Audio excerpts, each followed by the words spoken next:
बिस्मिल्लाहिर्रहमानिर्रहीम। अस्सलाम वालेकुम स्टूडेंट्स। होपफुली सब ने ज्वाइन कर लिया है और स्क्रीन भी प्रीव्यू हो रही है और रिकॉर्डिंग भी हम कर रहे हैं। तो आज हमारा जो टॉपिक ऑफ डिस्कशन है दैट इज प्रोबेबिलिटी। प्रोबेबिलिटी आप किस तरह से देख सकते हैं in engineering, in computer science, X Y Z, किसी भी सब्जेक्ट में आपके हवाले से प्रोबेबिलिटी क्या चीज़ है। तो प्रोबेबिलिटी बेसिकली आपके पास है कि ये आपके पास न्यूमेरिकल मेजर ऑफ अनसर्टेनिटी है। तो न्यूमेरिकली आप चीज़ों को किस तरह से मेजर कर सकते हैं, किस तरह से आप उन्हें लेके चल सकते हैं।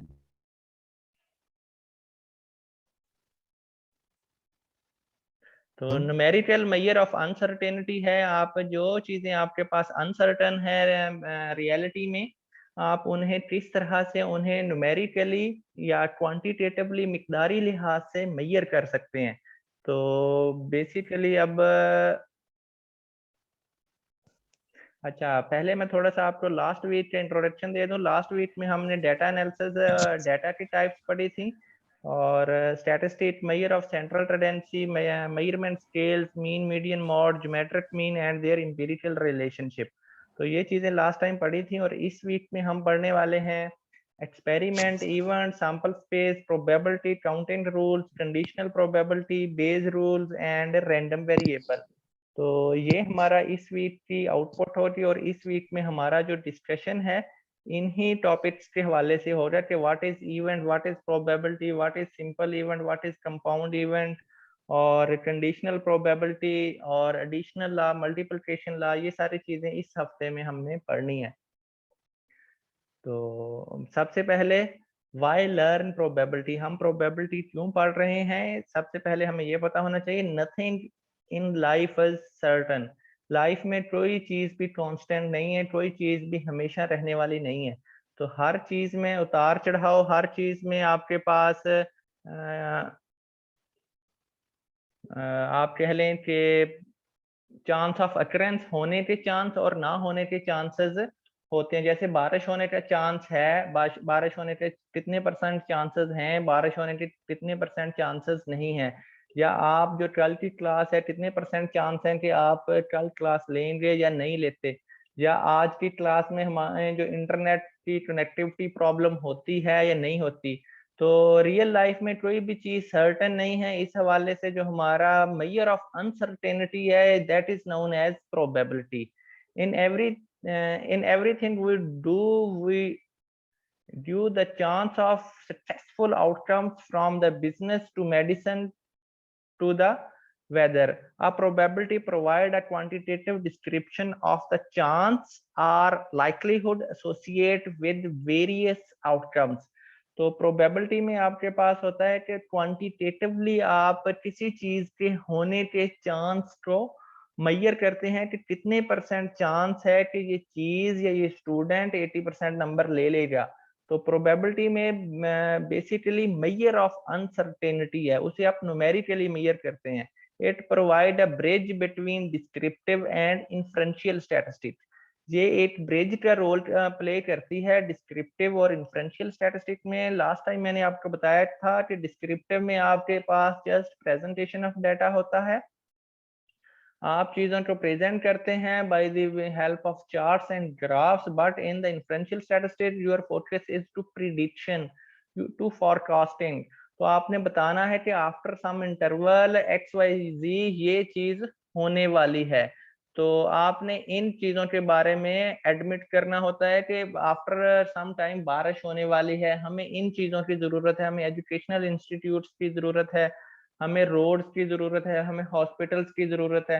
तो प्रिडिक्शन एंड डिस्क्रिप्टिव प्रेजेंटेशन, इन दोनों के दरमियान प्रेजेंटेशन बेसिकली होती है हमारे पास जो अवेलेबल डाटा सेट है, और जो हमारे पास प्रिडिक्शन होती है ये हमने अवेलेबल डाटा सेट की बिना पर फ्यूचर को प्रिडिक्ट करना होता है कि आफ्टर 10 ईयर, आफ्टर 5 ईयर ये पॉसिबिलिटी है, उस पॉसिबिलिटी के होने के चांसेस कितने हैं।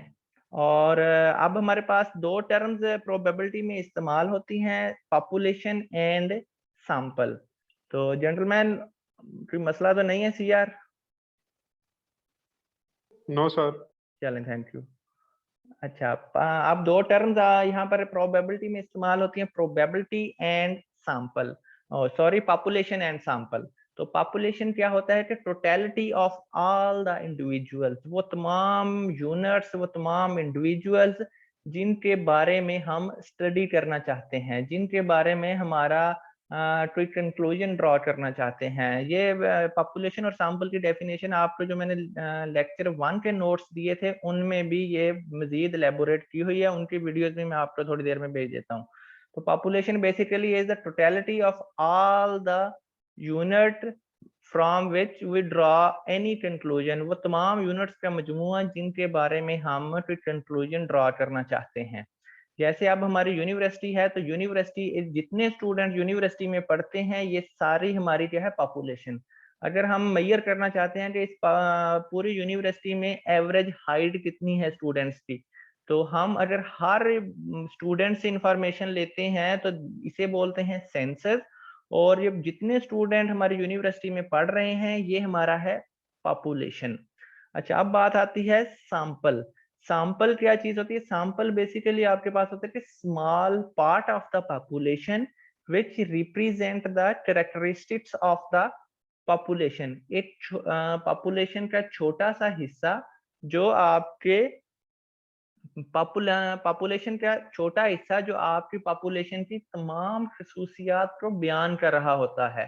A subset of the population is called sample.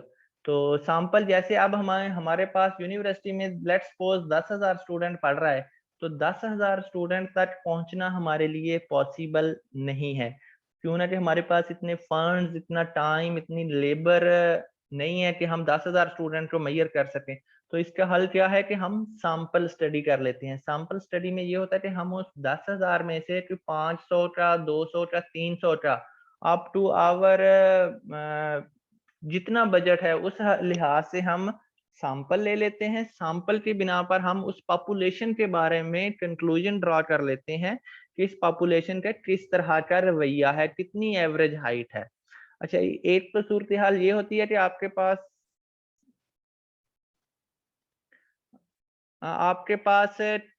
कितना मौजूद है, फंड्स अवेलेबल हैं, वो सूरत हाल भी आपको सैंपल स्टडी के लिए मजबूर कर देती है। दूसरी सूरत हाल ऐसी होती है जिसमें आप पूरी पॉपुलेशन को स्टडी नहीं कर सकते। जैसे आपके पास ब्लड टेस्ट है, तो ब्लड टेस्ट में आप पूरी पॉपुलेशन को स्टडी नहीं कर सकते। क्यों ना कि किसी बंदे का सारा ब्लड निकाल लिया जाए तो वो बंदा तो मर जाएगा।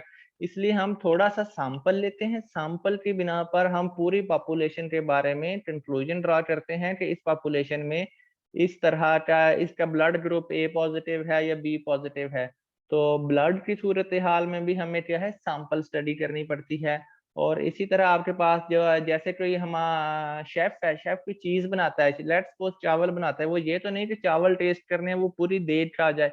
तो उसके लिए क्या है कि वो थोड़े से चावल टेस्ट करता है, फिर डिसाइड करता है कि इसमें इस चीज की कमी है या ये अभी फिट बने हैं या कोई प्रॉब्लम है या नहीं है। तो वो उस सूरत हाल में भी जब पॉपुलेशन स्टडी इम्पॉसिबल हो, उस सूरत हाल में भी हम सैंपल स्टडी करते हैं। और सैंपल स्टडी उस सूरत हाल में भी होती है जब आपके पास पॉपुलेशन इनफाइनाइट हो। Infinite means population unit unlimited हो। अगर हम देखना चाह रहे हैं कि समुद्र में नमकियात का लेवल कितना है, तो पूरे समुद्र के पानी को तो हम ऑब्जर्व नहीं कर सकते ना कि कितना पानी है, उससे डील करना इम्पॉसिबल है, इनफाइनाइट है। तो उस सूरत हाल में भी हम फिर सैंपल लेते हैं, उस बिना पर हम जज करते हैं कि इस पॉपुलेशन में या इस जो समुंदर है इसमें इस तरह का नमकियात का लेवल इस तरह का है। तो C R everything is fine.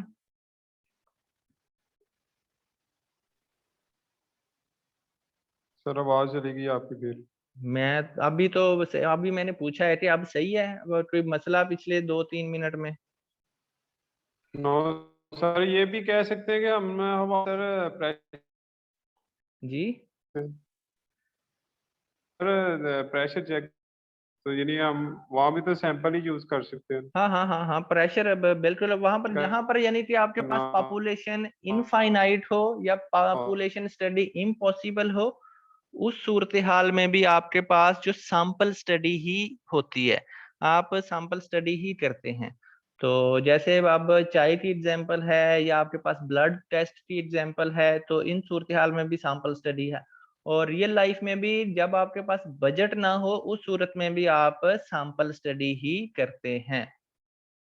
अच्छा, पॉपुलेशन से हम जो सैंपल सेलेक्ट करते हैं that is based on probability, किसी यूनिट के सिलेक्ट होने का चांस कितना है। सही, किसी यूनिट के चांस, अगर लेट्स सपोज यूनिवर्सिटी में 10,000 स्टूडेंट है, तो हर स्टूडेंट के आने का चांस कितना है, 1/10,000।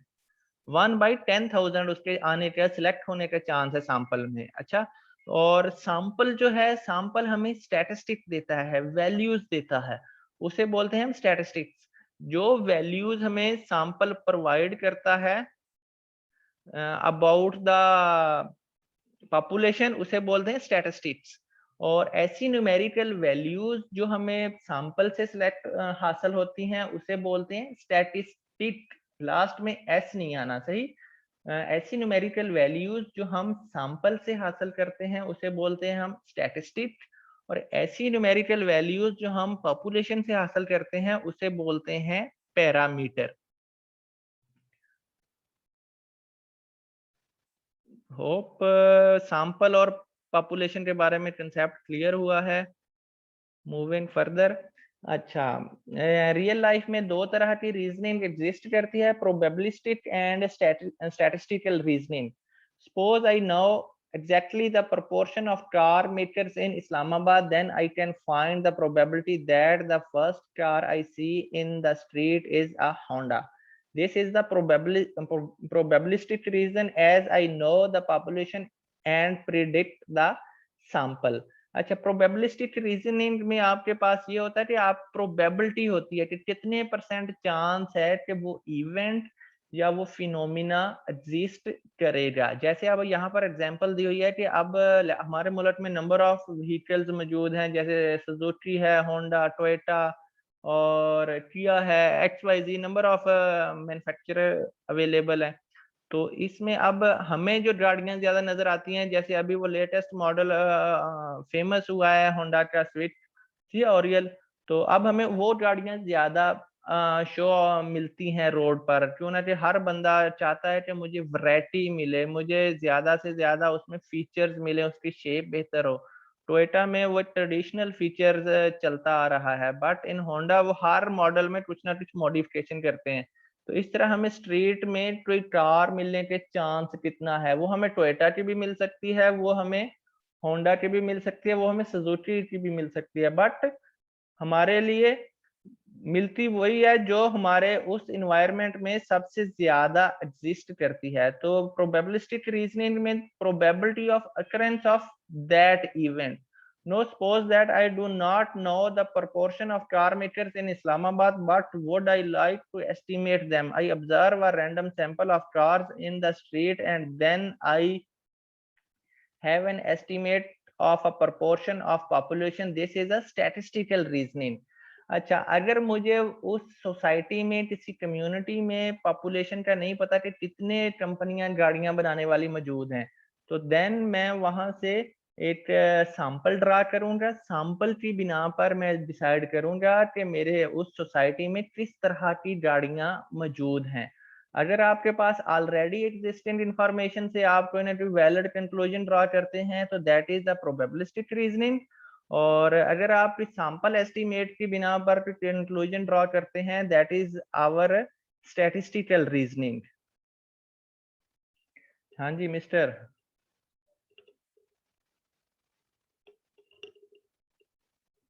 Yes sir.